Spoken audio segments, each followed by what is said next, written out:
Group 1 నియామకాలు సక్రమమే, అవకతవకలు జరిగినట్టు ఆధారాలు, తెలంగాణ హైకోర్టు కీలక తీర్పు అని చెప్పేసి సింగిల్ బెంచ్ విధించిన స్టే కొట్టివేత.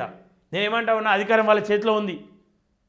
ఇలా అడ్వకేట్లను పెట్టుకోవడానికి నిజంగా పనిచేస్తున్నటువంటి వాళ్ళు కొంతమంది ఎవరైతే ఉన్నారో వాళ్ళు పడుతున్నటువంటి తంటలు మామూలు తంటలు కాదు. అడ్వకేట్ ఫీజు కోసం ఆడ ఈడ అడిగి అప్పు చేసి అడ్వకేట్కి ఫీజులు కడుతూ ఉన్నారు. వాళ్ళకి ఖచ్చితంగా మద్దతుగా నిలబడాల్సిన బాధ్యత మా పైన ఉంది. ఎందుకంటే ఇది తెలంగాణ. తెలంగాణలో సమస్యలపైన మనం కాకపోతే మరెవరు కొట్లాడరు.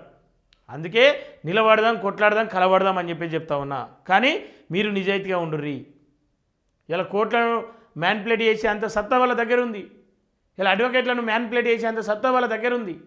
అధికారమే వాళ్ళ చేతిలో ఉంది.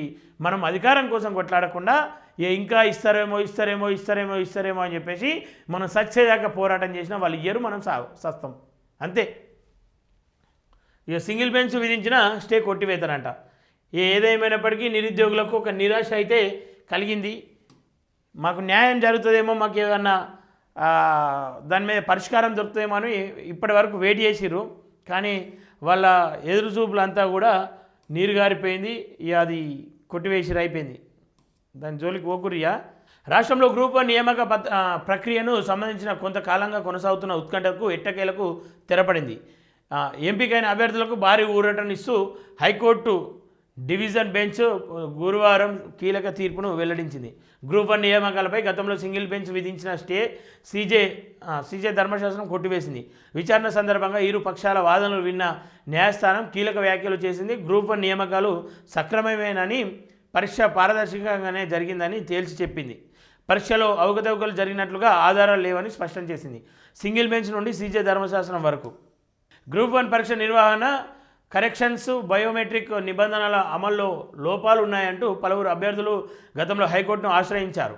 దీనిపై విచారణ జరిపిన సింగిల్ బెంచ్ ధర్మశాస్త్రం గ్రూప్ 1 ఫలితాలను రద్దు చేస్తూ సంచలన తీర్పునిచ్చింది. అంతేకాకుండా జవాబు పత్రాలను తిరిగి మూల్యాంకనం చేయాలని లేదా అవసరమైతే పరీక్షను మళ్ళీ నిర్వహించాలని ఆదేశిస్తూ అప్పట్లో నియామకాలపై స్టే విధించింది.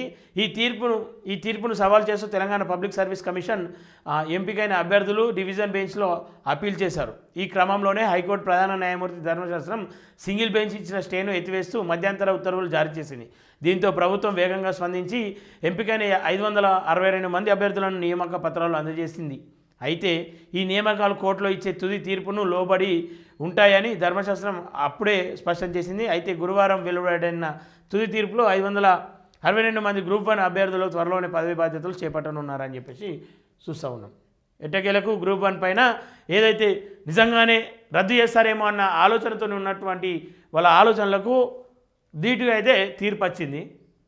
కొంతమంది అయితే 562 మంది ఎవరైతే ఉన్నారో వాళ్ళు కూడా అనేక ఆశలతో అందులో తప్పిదాలు జరిగినాయి అంటారు. తప్పిదాలు జరిగినట్టు ఆధారాలు లేవని వాళ్ళు క్లియర్గా చెప్తా ఉన్నారు. వాళ్ళు కూడా ఎన్నో కళలతోని మేము చదవాలి, మేము రాయాలి, మేము మా కుటుంబాలను నిలుపుకోవాలి, మా బాధ్యత, మా కష్టానికి ఒక ఫలితం దక్కింది అనుకోని నోటికాడ బుక్క లాక్కునే ప్రయత్నం చేస్తూ ఉన్నారు కొంతమంది అని చెప్పేసి వాళ్ళు కూడా వాదనలు వినిపించారు. ఏదేమైనప్పటికీ 562 మందికి ముందుగా శుభాకాంక్షలు తెలియజేస్తూ ఉన్నా.